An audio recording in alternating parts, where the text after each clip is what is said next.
Thank you. All good. Strong. Okay, ladies and gentlemen, we start. Rob Dawson, Sky Sports News. Frank, many congratulations. How does this feel? Feels great. Feels great. It's a fantastic opportunity for me. You know, this club, well aware of the tradition. Walk the hallways and it's coming off the walls. So I knew that already here, and I knew the size of the club. I knew the fan base. So the opportunity for me in my first job as a manager was just a great one. And on top of that, having conversations with Mel on the board here, and a very open conversation of where we want to go.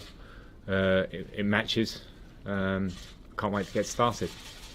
Why did you want to be a manager? I mean, you've seen the stick that managers get. You've seen that a lot of them have very short lifespans as well. You want to put your head above the parapet. Well, I was a player and I took some stick for 20 years, so it's part of the territory.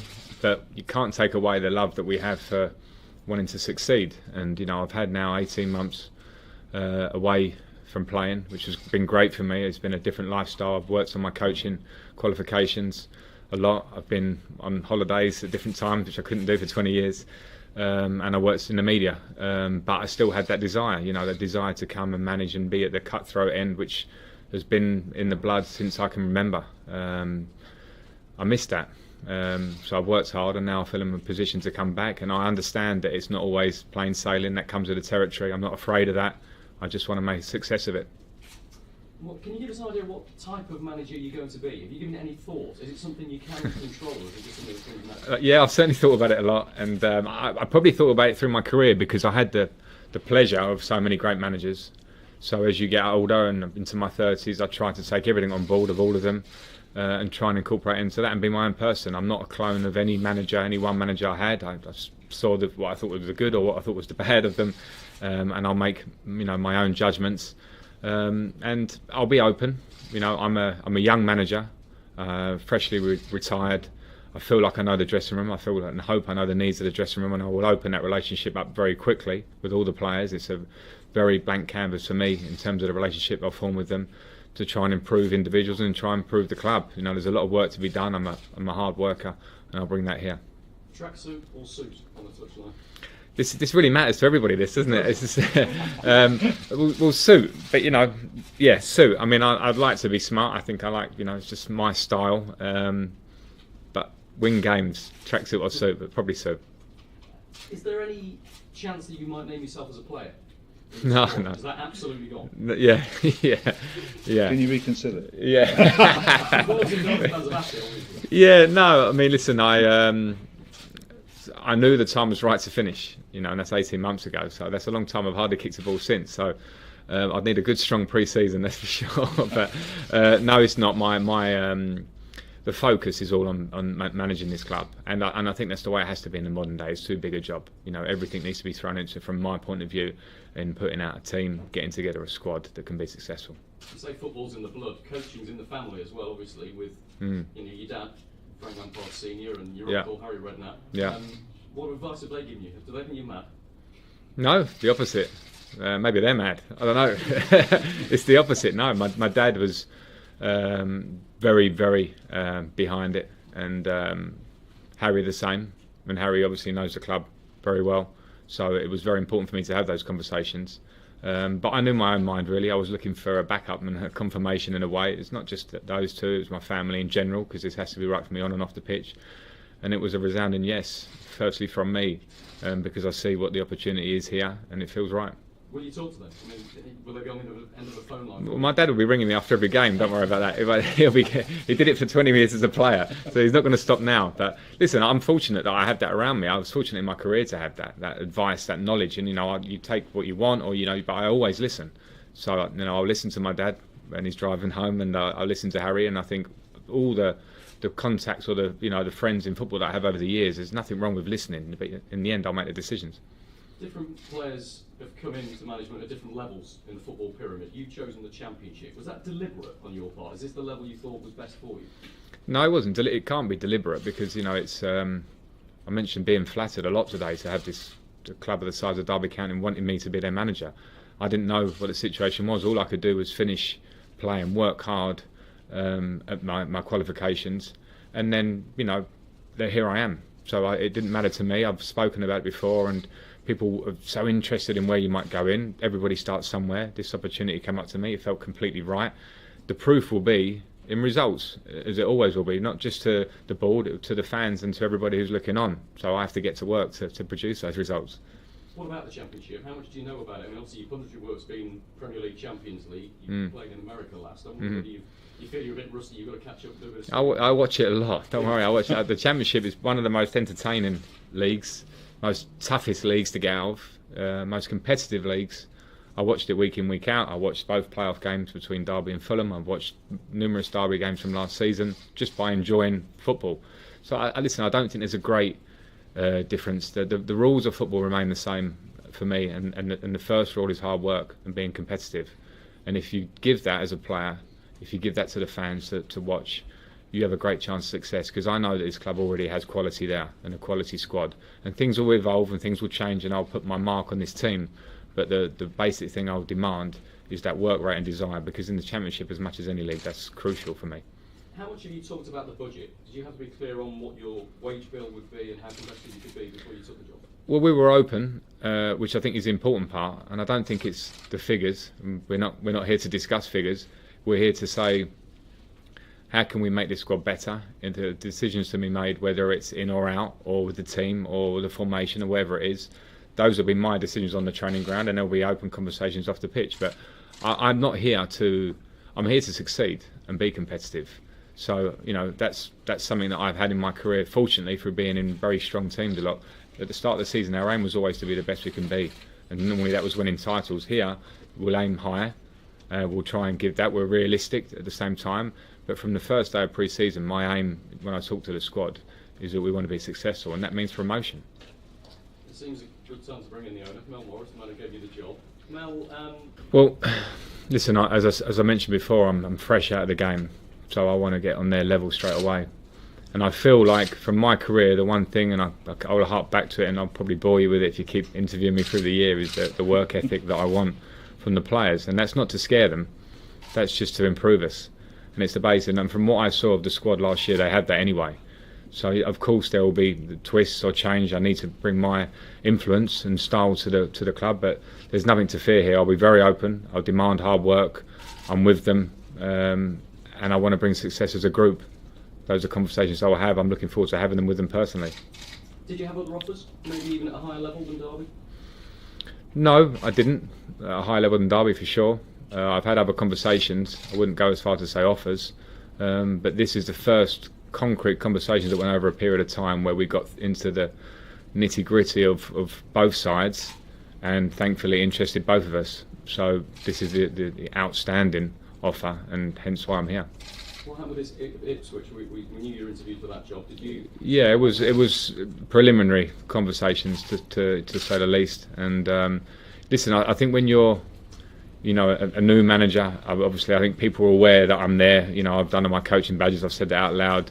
I'm flattered to have had interest from anyone, but as I say, this really is the one I would focus on because I'm here and because the conversations got past first base, and they've been great, and I love the openness of what we're going into. I think it's the only way that we both know where we're going. I want to promote youth here. I want to freshen. I want a balance to the squad. The club speaks for itself. This place is huge. I was here last night on the pitch. Night time, lights are on, and it was almost more of a sensation than being full. It was, you could feel it, and I got a great feeling from that. So I can't wait for the season to start. You said you've seen the squad quite a bit, and you've seen them play. You think they're fighters. Do you think you'll have to make a lot of changes? Do you want to make a lot of changes? Well, I certainly won't change the fighting spirit, and I think to say they're fighters probably takes away from the ability we've got in this squad. So it would be wrong for me to sit here now at this stage and say these are the changes I want to make. It has to be a different process to that.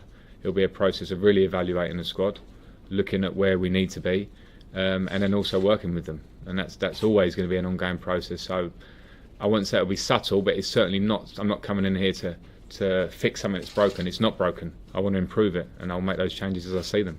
We saw you at the playoff final, the League Two playoff final. Is that the sort of level you're looking at, or is it you across the board? Is that the financial reality maybe at the minute that League 2, League 1 is perhaps where you're going to do some of your I don't know. I'm going to the World Cup for a bit, so it doesn't mean I'm going to sign Lionel Messi. So, you know, I'm a football man. I look across the board. We'll take those decisions. No, you know, would love to sign Lionel Messi, but reality says no. Other than that, we'll sign to improve the team. So it doesn't matter where they're coming from.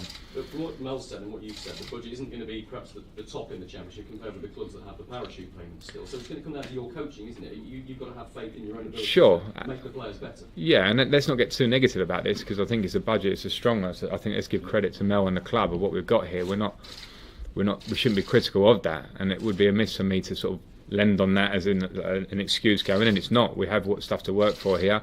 The test for us is to get the balance of the squad, and then the test for me and my staff and for the players is to show it on the pitch. That will be the end rule really, and that will be the thing that will define us as a team and as a squad this year. What about your backroom staff? Yet to be decided, I understand?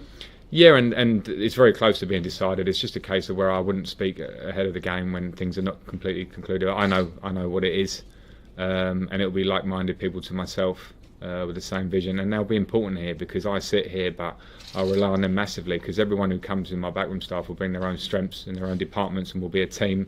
We'll win as a team and lose as a team, and I'm excited to have them. So it'll become very clear very, very soon. My last question, Frank, if that's all right. You may have noticed that somebody called John Terry became a free agent yesterday. I did notice that. I hadn't spoken to John. I got a message this morning, and I don't know what your question is. It's more of a statement. Is he coming here? Well, at the moment I think he's in Greece or somewhere on holiday, so he's certainly not coming here soon. Listen, there are conversations ongoing across the board, and that isn't one of them. Is what I'm saying. These conversations start now. And of course, John Terry's had a great career. We'll concentrate on what we want to do here. So there's certainly not an answer for you now. Thanks. Frank, hi. Obviously Steven Gerrard took up the role at Rangers about a month or so ago. I'm just wondering sort of how that might have whetted your appetite in terms of sort of getting in as quickly as you have. Well, it didn't whet my appetite as such on my own person, and I had the ambitions myself. But yeah, I liked it. I liked to see it because I liked the fact that Stephen, let's say, went out of his comfort zone, but he was obviously learning his trade at Liverpool with the under-18s, and I think that's great. But Steven Gerrard is a competitive man, I know that, and nothing beats, competitive men's football, and that's what he's in now. And I love the fact he took on that challenge. I love the fact that a young manager got the chance to take on that challenge. And I hope he's successful for himself because I think he deserves that. He was a successful player, and I don't see any reason why he won't be. So we're probably in the same boat in terms of our intentions, but it didn't really change my opinion. I just think it's great that young managers are getting opportunities because I know he's worked very hard to get there. It's not come naturally because he's Steven Gerrard. He's put the effort in as I have. There was a bit of talk last season about the merry-go-round of older managers, I guess, especially in the Premier League. How excited are you to perhaps spearhead the new generation of young British managers? Well, I'm excited to be of a generation of young managers. I think in England, in Britain, we've possibly been behind in the modern day with that. I think we've seen it in Germany and Spain, probably ahead of us. But I think with my generation, well, talking from my own point of view, but I think this is a bit of a general rule. We've worked under lots of different styles of managers. That should only help you gain knowledge. So hopefully this new generation will. But listen, the merry-go-round, as you put it, of older managers, they're not going anywhere either. I don't think we should fight against them. You need to just prove yourself case by case. I'm here to do well for myself, and great. Every other young generation manager that comes along, I'll applaud them and back them because I think it's great and it's the future. You mentioned how enthusiastic and excited you are about getting into management, but is there anything that you're perhaps a little bit reserved about or concerned about, just in general as a manager? Because we've seen a lot of turnover here, as Robert said. In general, there's a lot of turnover within football. The only thing is I don't want to lose. I don't want to be unsuccessful. That's how I played football for 20 years. So that would be my fear. But that was my fear as a player. And I'm not saying it's a negative, it's a good thing, because I want to be successful. So yeah, I mean, listen, the easy option for me would have been to finish playing and probably take other routes. But this is what I am. I'm a football man. So, the fear is of a failure, but I flip that. I want to succeed. So it's not a problem. I think you should have that. That drives me on to try and do well. I just want to sort of, the transfer window obviously closes earlier this year for the first time. How prepared are you for that in terms of coming here? You know, do you have a list of players already to come here and present to managerial? I'm prepared. I'm prepared, and I don't have a list as such, but I'm very knowledgeable of players, and it will be conversations that we've been having actually, and we'll be having more. I'm certainly prepared, and I know the kind of players that I want to suit the style of play that I want to play, and a lot of them are here already, and we'll work with that, of course. And if we make changes, then they'll be with an eye to improve the team in the way I see fit. Thank you. We've seen Zidane win the Champions League and then quit. Do you think management nowadays is a short-term existence? Well, I mean, he certainly quit at a good time. Let's get it right. I think that might be the way to go out. It's a lesson for us all. But I don't know about short-term existence. I mean, it's a drug for people in a good way. You know, people love this job. I'm certainly feel privileged to be sitting here. I don't know Zinedine Zidane's plans, but maybe he deserves a holiday, I'm guessing, before he does anything else. But the nature of the beast is that, you know, it's a high-pressure job. People demand success. I understand that. You have to accept that. No, I think people are in it. People who love football, people who desire to be managers, can be there for the long haul. Maybe he needs a break. I understand that. Everybody's different on that front, but what a manager he is, I think we'll only really appreciate what he's done in the last 3 years as time goes by, when we look back on it, because it's something special he's achieved. So he deserves to go out in the way he wants, and if he does have a holiday, he certainly deserves that. This may be a question for Mel too, but do you have to get the club promoted this season, because they have just nearly missed out in the playoffs and been, you know, so close so many times before? Well, yeah, and I think, well, from my point of view, I've watched them be so close, and there are so many reasons for that. It can be bad luck, it can be a bad moment, it can be momentum at a time of the season. So I think there's some bad fortune there for sure. In terms of having to get the club promoted, it's too cut and dry to say that way from my point of view. Mel can answer it, but my aim is to do that, and I work everything I can to get there. But to sit here now and say we must get promoted is a really big call. But I'll certainly convey that to the players that that's what we're going for.